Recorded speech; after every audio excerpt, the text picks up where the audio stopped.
Assalamualaikum warahmatullahi wabarakatuh. Saya Neni Anissa, NIM 1930603232, Prodi S1 Perbankan Syariah, Fakultas Ekonomi dan Bisnis Islam. Baiklah, di sini saya akan membuat video intisari pembelajaran dari perilaku organisasi, mencakup aktualisasi dalam berorganisasi. Perilaku organisasi adalah suatu studi yang menyangkut aspek-aspek tingkah laku manusia dalam berorganisasi atau suatu kelompok tertentu. Ruang lingkup perilaku organisasi. Aspek pertama meliputi pengaruh berorganisasi terhadap manusia, sedangkan aspek kedua pengaruh manusia terhadap organisasi.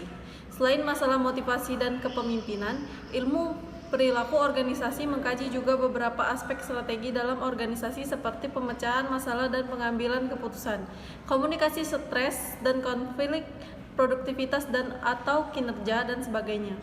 Efektivitas organisasi. Efektivitas organisasi adalah lebih banyak dari jumlah efektivitas individu dan kelompok lewat pengaruh sinergitis atau kerjasama. Organisasi mampu mendapatkan hasil karya yang lebih tinggi tingkatnya daripada jumlah hasil karya tiap-tiap bagiannya. Perilaku individu dan perbedaannya.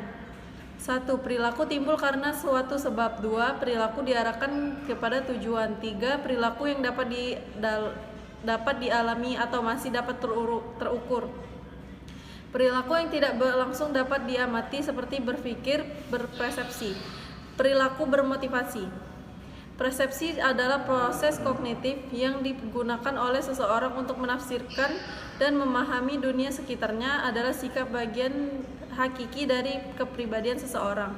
Namun sejumlah teori mencoba memperhitungkan pembentukan dan perubahan sikap. Pembentukan sikap. Ada rumit yang banyak sumber dari pembentukan sikap. Sikap dibentuk dari keluarga, teman salawat, dalam kelompok, masyarakat, dan pengalaman pekerjaan sebelumnya. Pembentukan sikap dan nilai. Nilai berhubungan erat dengan sikap, dalam arti bahwa nilai dapat digunakan sebagai suatu cara mengorganisasikan sejumlah sikap. Kepribadian ialah pola perilaku dan proses mental yang unik yang mencirikan seseorang. Hubungan antara perilaku dengan kepribadian mungkin merupakan salah satu masalah paling rumit yang harus dipahami oleh para manajer. Kepribadian amat banyak dipengaruhi oleh faktor kebudayaan dan yang sosial. Ada juga mengelola perbedaan individu dalam organisasi. Perbedaan menunjukkan hal-hal yang tidak selalu sama dan serupa di antara setiap manusia.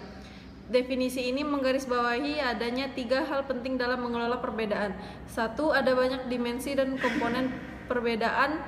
Hal ini berarti bahwa perbedaan itu ada pada tiap orang. Hal ini bukan mengenai persoalan umur, ras atau gender.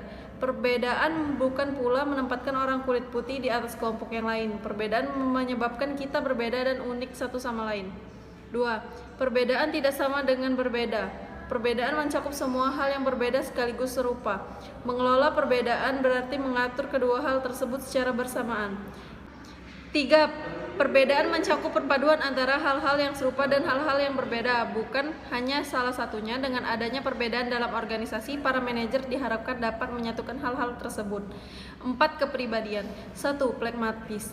Tipe kepribadian yang cinta damai, tenang, santai, dan mudah diatur. Kelebihannya mudah diajak bergaul, bisa menjadi pendengar yang baik bagi teman. Kekurangannya sulit untuk memotivasi diri dan sulit menentukan pilihan.